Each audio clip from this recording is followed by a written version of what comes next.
Porém, está muito bem dirigido. É um clube que está organizado. Acho que pode dar trabalho. Quinta-feira tem disputa de primeiro lugar de grupo no jogo do Morumbi. Já 47 mil ingressos vendidos. Vai passar de 60 mil. São Paulo e Tajeres. O Tajeres, Diego Alfredo Lugano, não perde há 17 partidas. Esse jogo é... Jogo duríssimo. Duríssimo. No sábado, enfrentou, a gente até mostrou esse jogo aqui na ESPN, enfrentou o Boca na Bombonera e jogou bem melhor que o Boca. Foi 0-0, mas se tivesse um vencedor, o jogo teria que ser o Tajeres. Eu acho que... Ele é muito forte. Eu acho que o São Paulo, este tipo de jogo, se está dando muito bem nos últimos anos, né? Contra o Barcelona até não foi tão superior, eu acho até por a preparação do jogo, né? O jogo de agora contra o Tajeres tem mais clima de Libertadores, já se está vivendo dias antes no Morumbi, e nesse clima São Paulo cresce, então eu vejo o São Paulo sim favorito.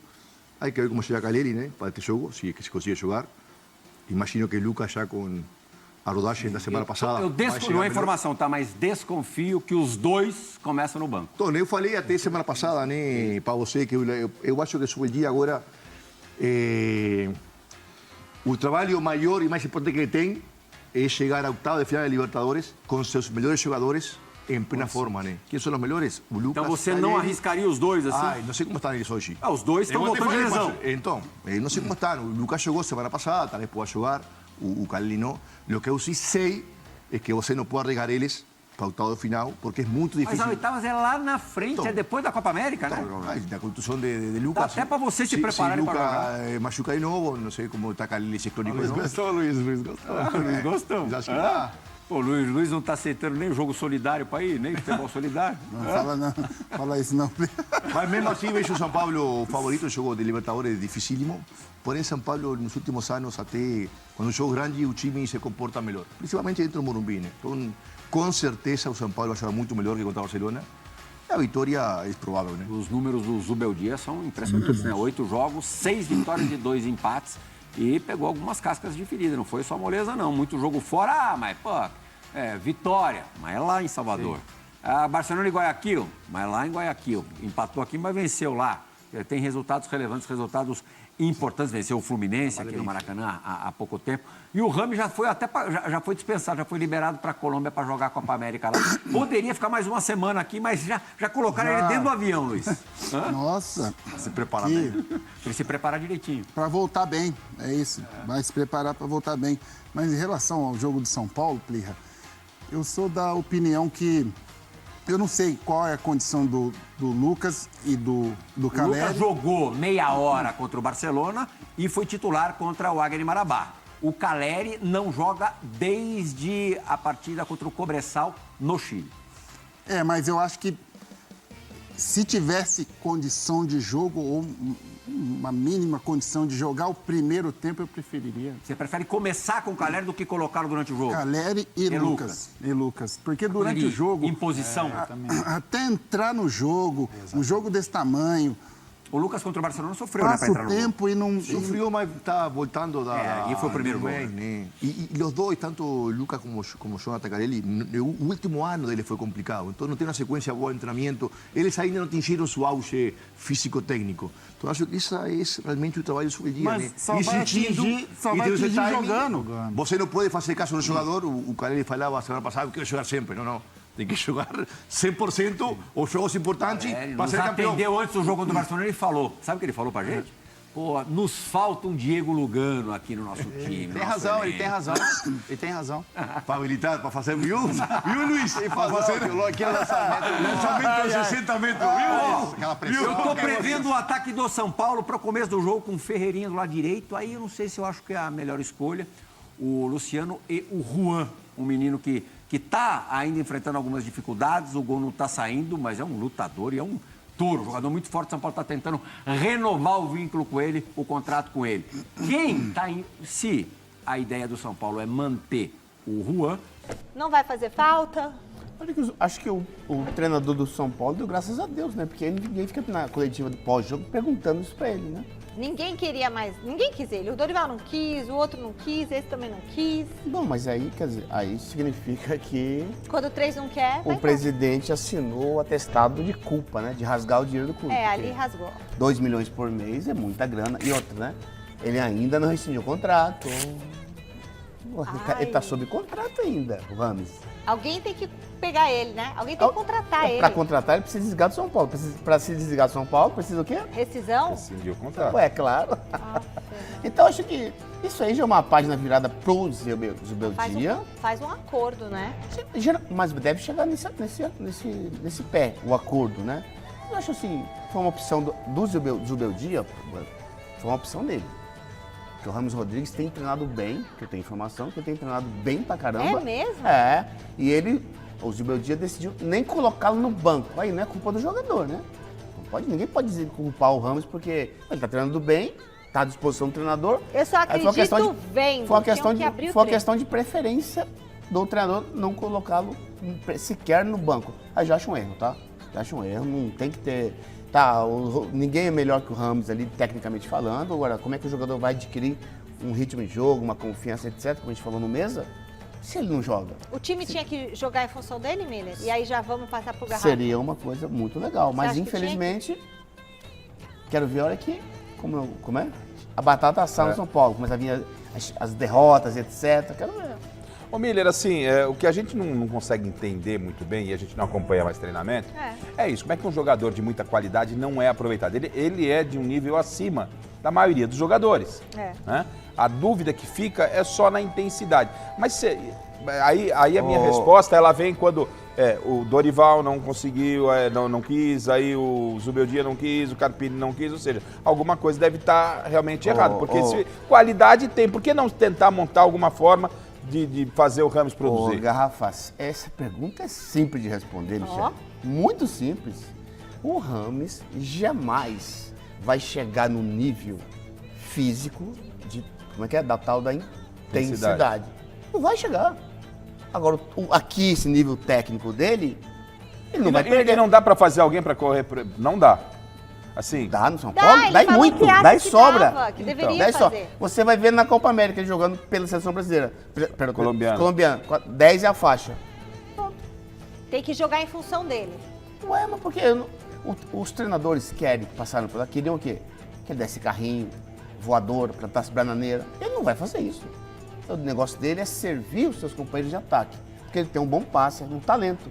Mas o talento, ele não tem mais a força física. Aquela força física que os treinadores exigem. Que vai, acompanha, que sobe, desce. Tô com uma dúvida. O Romário no Tetra tinha aquela força física? Ainda tinha, né? Que ele voltava, né? Mas o Romário com 41 anos de idade, você sabe disso. Foi artilheiro do Campeonato Brasileiro. Isso, e aí era outra situação. Aí jogavam pra ele. Claro. E ele fazia o gol, que é o que importa. É difícil eu comentar estando fora do São Paulo, né? Porque eu imagino que houve uma avaliação. Ninguém contrata o Ramos Rodrigues sem saber o histórico, né? O histórico dos últimos 2 anos, vamos pensar assim, para não ir muito para trás, vamos pensar qual é o histórico do Ramos nos últimos 2 anos. Ok. Então nós sabemos que o Ramos, em 2 anos, ele perdeu muita intensidade. Aliás, ele nunca foi um jogador intenso, né?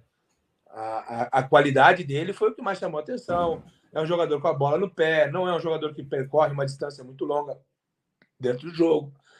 Então, alguém avaliou que o Ramos seria um jogador para pensar o jogo no São Paulo. É um exercício que eu faço, tá? O que eu faria? Ramos Rodrigues, poxa, é um nome, né, que tem uma história, que há algum tempo não vem conseguindo sustentar um bom jogo, ter boa performance. Então, será que a minha grandeza, né, a grandeza do São Paulo, no caso, pode ressuscitar ou pode dar algo a mais para o Ramos? Eu acho que essa foi a ideia, dentro de uma equipe montada, dentro de uma ideia que o treinador continuaria sendo o Dorival Júnior. Eu acho que isso tem um peso muito grande, né? Talvez o Dorival conseguisse encaixar o Ramos numa maneira, no sistema de jogo dele. Provavelmente ele foi consultado também. E aí vem a surpresa do Dorival na seleção, né? E aí muda muita coisa, depois de você já ter encaminhado. Essa conversa dos Rames não foi, né, da noite para o dia, não foi em dezembro, né, que isso aconteceu. Provavelmente já vinha acontecendo. E aí, repito, infelizmente não encaixa, né? O Rames, a maneira com que o Rames joga, não estou discutindo a qualidade, mas a maneira, a característica do Rames não encaixa no São Paulo, né? Nunca, nenhum jogador, né, do São Paulo andou em campo, né, ou tinha pouca intensidade e conseguiu se sustentar. E o mestre Telê não deixaria nem ele passar no portão. Imaginei. Eu tenho uma pergunta nesse gancho aí, Pintado, porque eu tive uma leitura de um episódio que aconteceu quando você trabalhou no São Paulo, que eu queria que você comentasse, que a gente fica do lado de fora como torcedor, a gente lê as coisas de acordo com o que chega para a gente não está na vivência, né? Mas falando até desse gancho do Rames, né?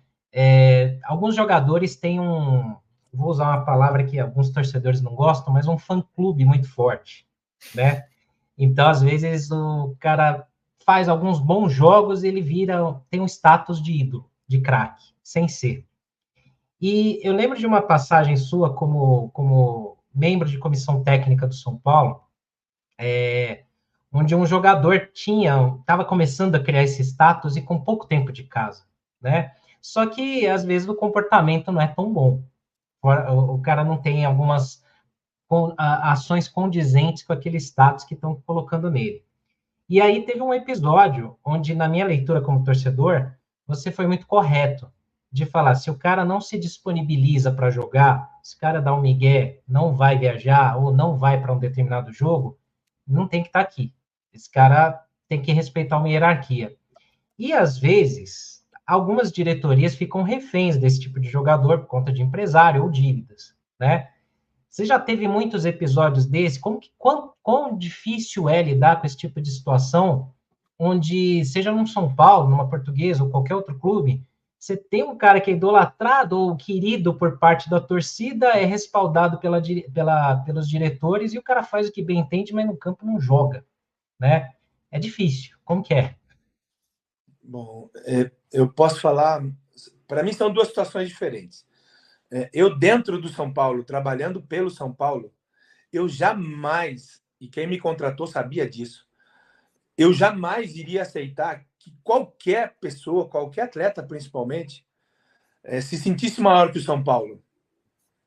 Eu acho que isso seria, para mim, algo covarde da minha parte, depois de ter vivido, depois do São Paulo ter me dado tanto, ter mudado minha vida de uma maneira tão grande, seria uma covardia da minha parte eu não questionar, eu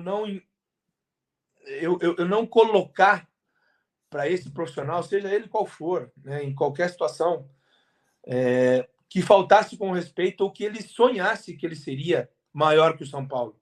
Nem Rogério Ceni, muito pelo contrário, né, um dos grandes ídolos. Rogério Ceni, Raí, Oscar, Dario Pereira, eu convivi, eu vivi com essas pessoas, são meus amigos. E eu não estou falando como amigo. A idolatria que a torcida tem com esses profissionais é porque eles entregavam tudo, eles nunca deixaram de jogar, muitas vezes machucados, jogaram machucados, fizeram questão de participar, porque o São Paulo, todo mundo entendia, né, que o São Paulo, Diego Lugano, né, que são profissionais que eu não posso esquecer, deixar de falar. Estou esquecendo alguma, claro que eu vou deixar de fora, Zete, Ronaldão, meus irmãos aí, guerreiros de grandes batalhas. Eu tinha que me posicionar, eu tinha que informar a esse profissional que primeiro ele tinha que ter ganho 2 Libertadores, 2 Mundiais do São Paulo para poder falar, eu tô com... né, tenho alguma outra coisa e eu não quero ir. Sabe? Eu respeito, eu acho que o profissional tem todo o direito de falar, eu não quero jogar, eu não me sinto bem, eu tenho uma outra proposta, eu acho que isso faz parte, eu respeito, mas não posso aceitar que o jogador se coloque ao lado quando o clube mais precisa, principalmente o São Paulo. No momento que o clube mais precisa desse profissional, que também vai ter a vida transformada porque joga, porque jogou ou porque está no São Paulo, ele tem que dar vida, ele tem que aparecer, ele tem que ir, ele tem que compartilhar, ele tem que participar, seja ele em qualquer lugar, jogando, torcendo, no banco, aonde é que seja. Esse profissional tem que entregar para o São Paulo o que o São Paulo dá de retorno. Eu estou acostumado a ver isso. Hoje em dia, principalmente esse negócio de rede social, é muito complicado para o treinador, para o profissional. Muitas pessoas, muitos responsáveis pelo futebol têm medo, né, da torcida, têm medo da imprensa. Isso tem um peso muito grande nas decisões, porque são decisões emocionais e elas já não são racionais. E é por isso que a gente vê muita coisa que a gente está vendo no futebol brasileiro. E aí, curtiu esse corte do Arquibancada Tricolor? Então deixe o seu like e se inscreva para acompanhar tudo em relação ao São Paulo Futebol Clube com a melhor equipe de comentaristas.